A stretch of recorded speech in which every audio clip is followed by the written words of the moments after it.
What lies in the waves. Our old house didn't appeal to our family at first. My dad thought the modern design with its boxy architecture and plasticky white countertops lacked soul. It was the location that drove my parents to sign the purchase agreement.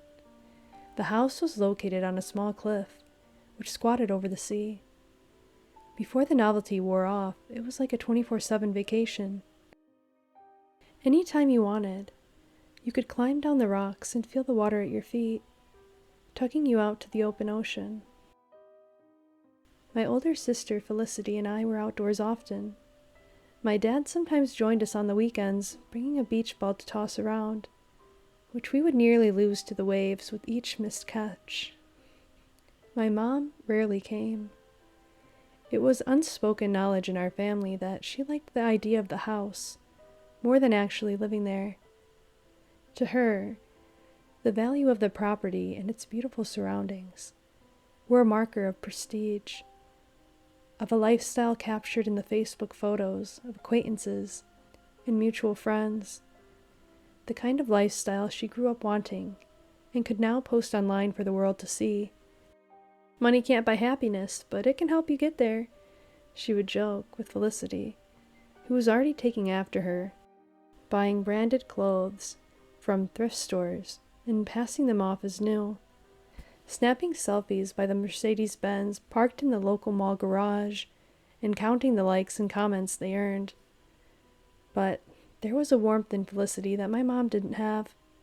She always let me borrow her things, the collection of cheap necklaces in her wardrobe, the moon-shaped earrings she'd had since she was 9 and shopped at Claire's, the pink glitter pen from her favorite stationery set. She didn't complain when her hair got wet, or her acne-hiding makeup got damaged, or when sand wedged itself under her nails, brown and stubborn, chipping away the paint that she had applied the night before. Sometimes she did my nails too, making me swear I wouldn't bite them off like I always did. The first day Felicity came home crying, I was the only one to comfort her. My dad was still working, having texted us that he wouldn't be back for dinner, and my mom was at a baby shower for friends she would forget in a year or so. Felicity ordered pizza over the phone, tremors in her fingers, and she told me what happened. How she'd gotten her chemistry test back with a near-failing grade. How one of her friends started talking to the boy she'd crushed on for weeks, whose Snapchat text got an instant reply and whose cartoon likenesses filled entire pages of her diary. And I hugged her close and never gave it a second thought. How were we 3 years apart, but I was the one looking after her now? Things didn't get better after that. Felicity started lying at school, telling her classmates that she spent her summers on yachts and had been scouted to model in New York City. And soon the clothes and makeup that once sculpted her image now tore it down. Evidence that she tried too hard to be someone she wasn't. I hated them for making fun of her, but I didn't understand Felicity. Didn't she know that lying didn't get you what you wanted? Yes, she assured me, until the word lost the Y and became a series of hisses. We left the windows open during the summer, breeze carrying the faint taste of salt into the kitchen. That was how we first heard the voices. Even now, a part of me remains drawn to them, never again having heard something so beautiful or demented. They sounded like birthday cake, the overpowering taste of factory-processed sugar. They sounded like a car crash on the freeway, broken metal catching the sunlight. They sounded like a music box. They sounded like a movie scream. They sounded like God, and they sounded like evil. And they didn't say our names, but they didn't have to. Felicity was already up and running, pages of her homework whisked off the dining table. She followed them to the water and stopped where the tide began, When I smacked into her, she didn't even react, just stood there, in her slides and pajama shorts. "Felicity?" I said, then louder, "Felicity!" The voices disappeared. She looked back at me. Her pupils were dilated, blacking out her irises. I watched as they shrunk. "Why are we out here?" she said. I shook my head. "I don't know." A broken shell washed up to my ankle, prickling at the bone.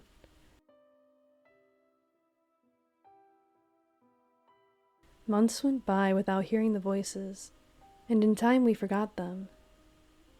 Memories overwritten with 1. Felicity's friends leaving her. They didn't tell her that they were doing it, or that they had outgrown her, like the pair of old jeans Felicity kept at the back of her closet, unable to zip them without sucking in her stomach by 10 inches. But when they got seats at the cafeteria, they didn't save one for her, and they hosted sleepovers without her, and uploaded picture dumps in the morning. Shining out from Felicity's screen, their grainy smiles almost seemed mocking. 2. My dad's promotion. We ate ice cream on the couch, and had to call Felicity out of her room a million times before she came, puffy-eyed. She took a few sullen spoonfuls from the chocolate tub, and my mom made an offhand comment about her attitude. Something about how all Felicity did was sulk. "Don't ruin our day with your own problems," she said, "or with the faces that you keep making over every little thing." Then Felicity started yelling, and my mom yelled back, and I took my ice cream and ran to my room and sat with it in my lap until it turned to mush, chocolate bits settling at the bottom, punctured ships in a sugar gravy sea. And finally, 3. Halloween's arrival. My dad carved a pumpkin so bad that pieces of orange hung over the cavities like icicles. We stocked up on discounted candy bundles, tore them open and poured them into buckets, pieces bouncing off the plastic rims into the shrubs. My best friend Hannah and I were at the borderline age, too young to go to the beer-soaked parties they ripped straight from TV, where kids bumbled around an unfinished basement and left empty Solo cups on someone's washing machine, where everyone seemed to have either the best night of their lives or the worst. Too old to skip up the stairs to someone's door, palms open for candy. But we wanted to go trick-or-treating anyway, and had planned to go as 2 versions of Aurora and the Sleeping Beauty, me in the pink dress, her in the blue. We shuffled into our costumes in front of my room's standing mirror, which hadn't been cleaned since we moved in, and took selfies with no intention of posting, just for fun. Lit up by the camera flash, our eyes almost looked ghoulish. "Ready to go?" Felicity asked us. She was dropping us off at the next neighborhood, where the people were less stingy, even though she only had a learner's permit and couldn't drive without an adult in the car. I didn't ask if Felicity had any plans of her own. The route took us down the shoreline. The sun had already gone down, and foam-topped waves were the only visible part of the sea. Felicity put on the music she liked, some esoteric 1970s rock album, and Hannah and I fought for the aux, insisting that our own songs were lined up. "Play Red. No, play Lil Baby. Driver gets DJ privileges," Felicity said, laughing. Despite her, Hannah and I started talking over the music. A third voice soon joined us, and I thought it was Felicity, until the voice deepened, growing louder and more distorted, as if it was being played from a speaker that couldn't handle the volume. Panicked, I watched Hannah's face for any reaction to the sound, but she gave none. The voice got so deafening that it drowned her out completely, blaring in my ears, making them hurt. Felicity slammed the brakes, jolting our bodies forward. I hit the back of her seat open-mouthed, leaving drool on the leather. We were now stopped in the middle of the road, but it didn't matter. There was no one else around us. "Shit, shit, shit," Hannah was saying. She looked at Felicity, who was breathing hard, and then at me. "Why did we stop?" Felicity's eyes flitted up to the rearview mirror, searching for mine. She swallowed audibly, and looked back down. "Just felt a little dizzy," she said. The music was still on, but the voices had stopped. We stayed there like that until the song changed. Both Felicity and I remained tense after that. We both agreed not to tell our parents what happened. On some days we talked about it, chasing theories made of fluff, a car malfunction, a medical issue. We went to the hospital Friday, and the doctor seeing us ran half-heartedly through a series of questions. "Any recent issues with tinnitus?" "Yes, that's the ringing in your ears." "Uh-huh. Okay." "And any prior experience with ear pain? Any fluid buildup?" He put an instrument in the ear canal that burned a little bit, shifting it around the wax, and sent us away with a clean bill of health. I started sleeping in Felicity's bed more often. I was scared of the voices. V, capitalized. But I was scared of other voices too. The ones that crept under the crack in Felicity's door at night. The one my mom used to defend her impulse purchases to my dad. The Singer machine she used to start projects she didn't finish. Half-hemmed fabric dangling over the needle plate. The knife set endorsed by a celebrity chef. The portable blender she could use to drink her smoothie on the way to Pilates class, even though the old bulky one worked fine. So he argued back twice as loud, telling her she was being senseless, wasting money. His money, went the unsaid addition, something they both danced around. And Felicity and I listened until we couldn't stand to, bunching our pillows around our ears like shields. Felicity said they might get divorced. I rolled over. She had her back to me, hands moving over the music box on her nightstand. It had been painted to resemble a phonograph, with a shiny gold record, fleur-de-lis designs on top and on bottom corners, and a horn with a pink flower-like brim. She'd gotten it from a gift shop during our trip to Nashville. I asked her how she knew. "They don't love each other anymore." "Yeah, they do. Not like that," she said. "Not the way you're supposed to." Felicity didn't want to go to school anymore. "You can't just stop going," my mom said.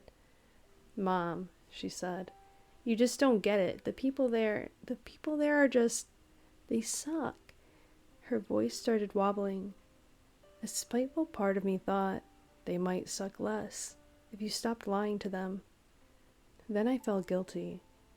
This was Felicity, the girl who lent me all her things, the girl who let me kick around in my sleep even if I hurt her, the girl who was never too busy to listen to me, my older sister. Why did I feel this way? I swallowed it down. She got worse, lost herself to late-night Netflix binges and hours of pointless scrolling. Sometimes I made popcorn in the microwave and brought it to her, and we would eat it together, brushing kernels off the sheets and letting them accumulate on the rug. Then the room got worse, and my mom hated the folded-over snack packets and clothing heaps tossed on the floor, clean t-shirts mixed with dirty underwear. She would yell at Felicity to fix it, and she would, or pretend to, until the shit she'd shoved away started bulging out of her closet, stopping it from closing all the way. Sweat and weeks-old rot became a constant smell there, lingering even when my mom forced her to the ground, called her insane, held her nose to the odor until Felicity, squirming and crying, finally vacuumed the mess clean. My mom took her phone away. Felicity quit all of her clubs and extracurriculars and spent her after-school time just napping. On the surface, it was a protest, a way of getting back at my mom, whose plans for our future included Ivy League schools and stylish apartments in the city. But deep down, I think she hoped that if she could cocoon herself in the comforter long enough, she would wake up a new person, and someone without acne spotting her forehead, and sadness to carry around like an ache, and the incessant need to lie and lie and lie. The third time we heard the voices, it was after another argument between Felicity and my mom. Felicity ended it first, slamming the door so that it echoed through the entire house. I didn't go after her. By now, their fights had become a daily occurrence, and I'd become tired of all Felicity's tears springing up from some inexhaustible well inside her. I would hug her, and I would tell her it would be okay, only for the same thing to happen tomorrow. Any past comfort poured down the drain. They started off slowly this time, washing over me before I knew it was happening. They sang about peace. They made me feel it. I was in my bathtub, floating on the water. Pink bubbles from the Lush bars Felicity had gotten on a long past birthday, filling my ears and nose and eyes. I sat up straight. I was in my chair, slumped over the dining table. Felicity. I sprinted outside. Felicity was sitting on the doorsteps, earbuds tucked in, wires stretching to the phone in her pocket. She turned out. What? A single earbud popped out. What happened next can only be described as chaos. Her arm fell to her side first, as if the invisible strings holding it up had been severed by a guillotine. When she started running, I kept up with her, not caring if the neighbors heard me screaming, or saw my ratty sweatpants, or the desperate flash of my arms reaching for her. But she didn't seem to hear it. She fell over the cliff's edge before I could catch her. Body twisted in the rocks, and my howling mixed with the voices until I could no longer distinguish the two.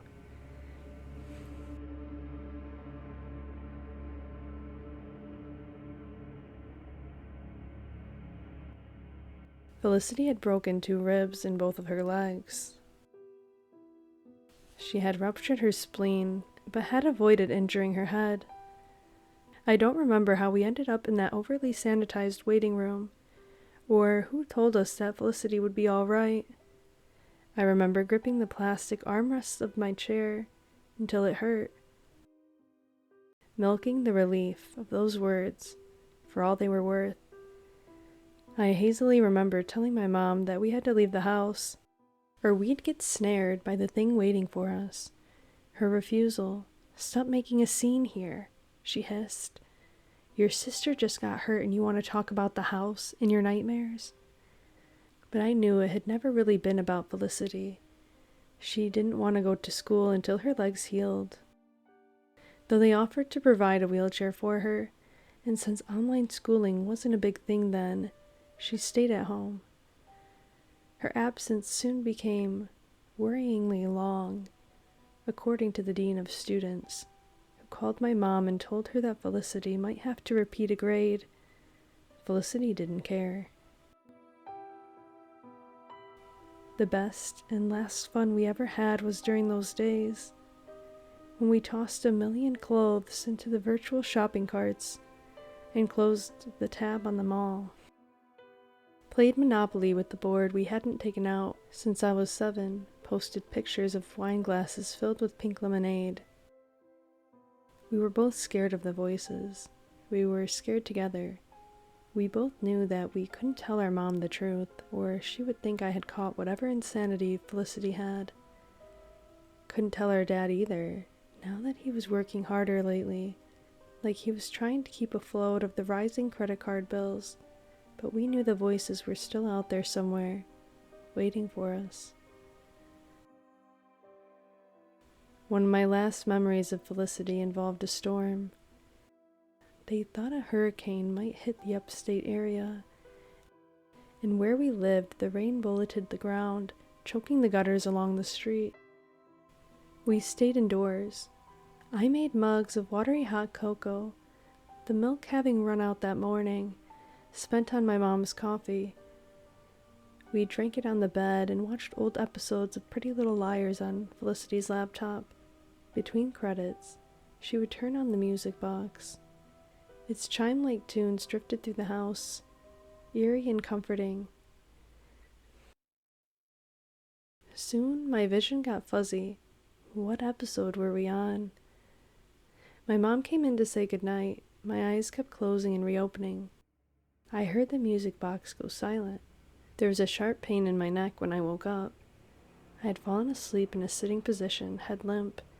Felicity was gone, leaving behind rumpled sheets and a half-closed laptop. The window was open, and below it, the sea had gushed completely over the rocks, obscuring them from view.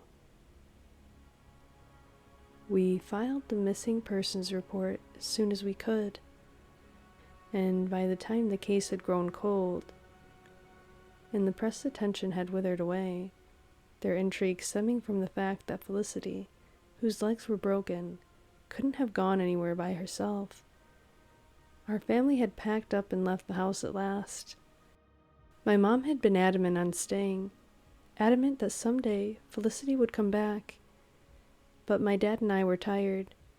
Neither of us wanted to eat at a table with a conspicuously empty chair or walk past a room that was gathering dust.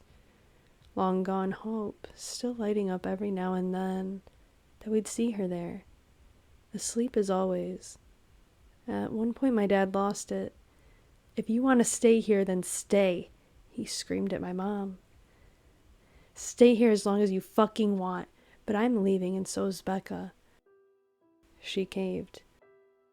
We sold the property a few months later to a bright and smiling family from out of town that either didn't know about Felicity or didn't care. We're charmed by the sea that crashed blindly against the cliff, flailing under the grip of the moon. And for us, we found a house in the suburbs. It was nice enough, with iconic columns holding up its front balcony and a private pool, but nothing special. With nothing to post but squirrels and clipped tame grass. My mom's Facebook posts quickly dried up. Felicity's last post, meanwhile, got a lot of attention. She had been posed against the headboard of her bed, glass of lemonade in hand, face turned as if she were contemplating something. I had taken it, telling her that the angle suited her best.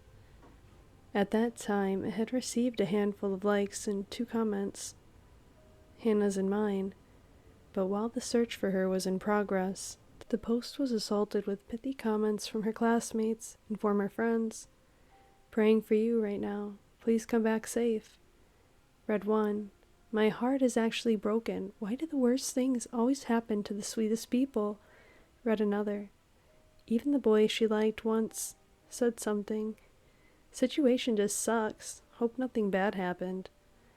Sucks. My sun could shatter, but in someone else's solar system, the lights remained intact.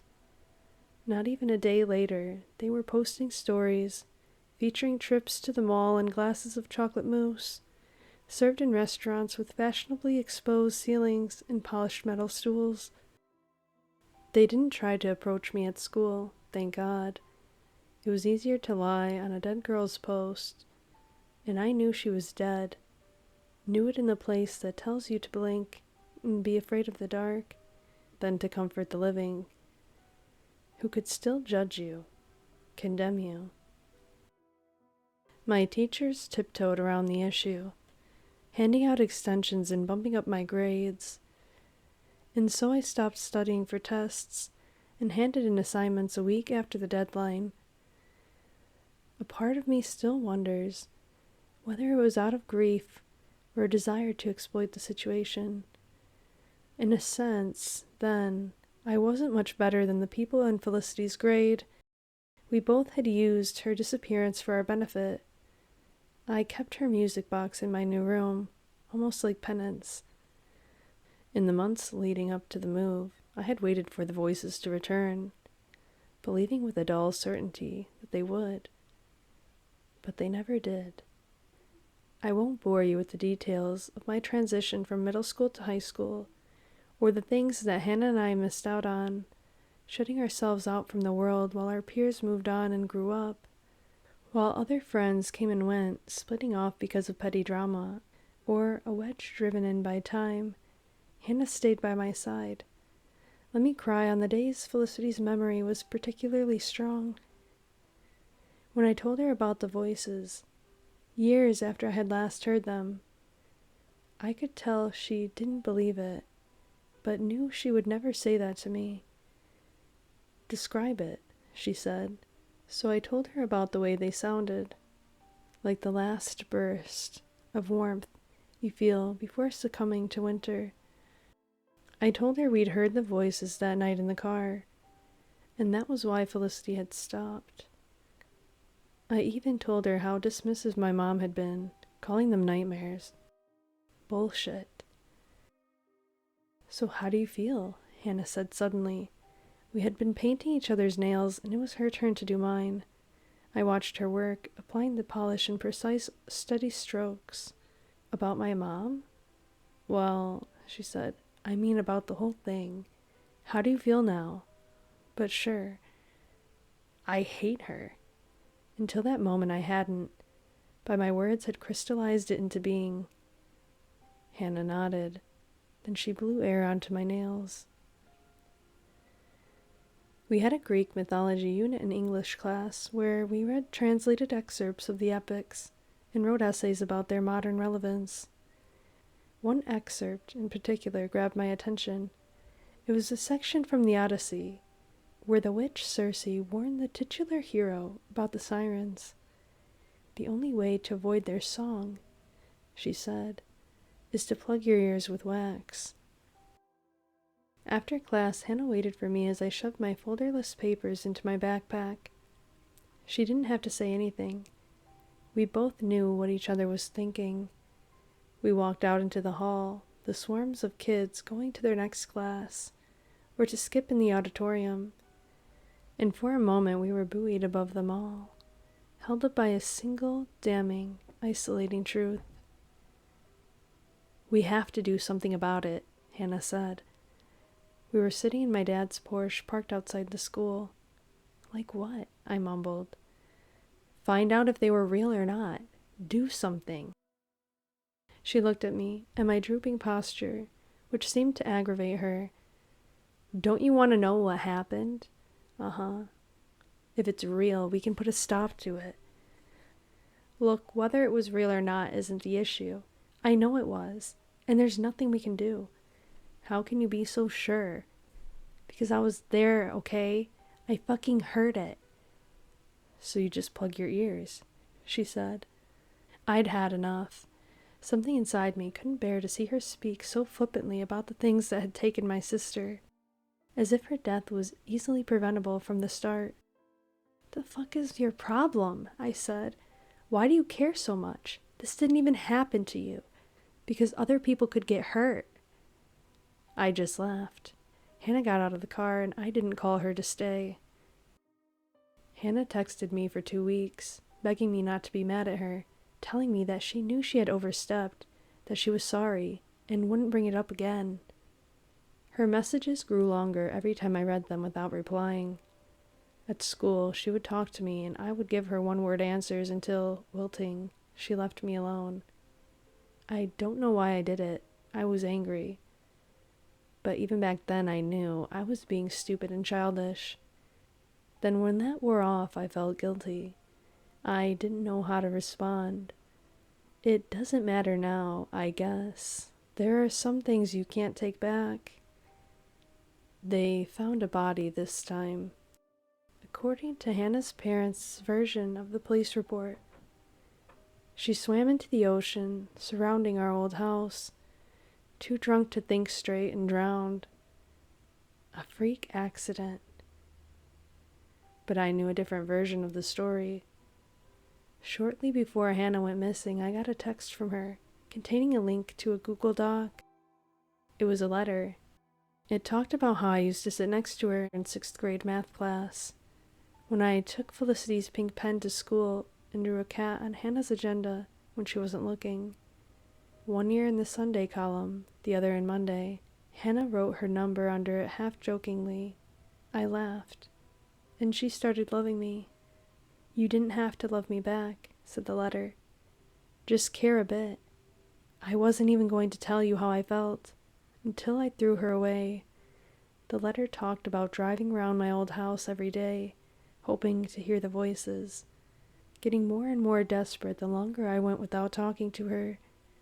She'd worn headphones at first, but as time wore on, she got bolder, leaving her only protection on her car seat and going down to the rocks, courting death. One night she found what she was looking for. In her final moments of clarity, she finished the letter and sent it to me. "I can hear them now, Rebecca," she said. "They sound so beautiful. They sound like you." First Felicity, then Hannah, and now maybe me. I stalked the new family from my car until I had memorized all of their comings and goings. When the dad and mom worked late, when the kids had after-school extracurriculars. On a day I knew no one would be home, I took my mom's biggest kitchen knife out of its wooden storage block. Sheathing it in a dirty tea towel, I bought a rope from a nearby Home Depot. As I write this, I'm standing outside my old house. I'm going to make my way to the rocks and tie the rope around the sturdiest one I can find. I'll tie the other end to myself, pause my music, and take out my earbuds. Knife strapped to my chest, I'll swim, guided by the sound of their voices. Just like Felicity, who was so enticed that she defeated her broken legs and climbed out of her bedroom window, falling into the waves. Like Hannah, who knew better and still followed her example. I think I know how the voices choose their victims, why they haven't taken the new family in our house, whose smiles, as I know from watching them, are genuine. No, they take people who feel they have nothing left to live for, people whose strongest desires will never be fulfilled. All I want is to see them again. I've removed my earbuds. Seagulls skirt the water around me. My knife is ready, strapped to my chest with an old belt. Pink bubbles have started to bud from the blue. There is a quiet tune in the distance. It sounds like Felicity's music box.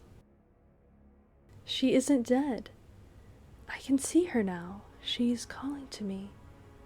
She's telling me to take off my rope and belt. I'm going to swim with her now. I'm so happy. I can't believe I found her again.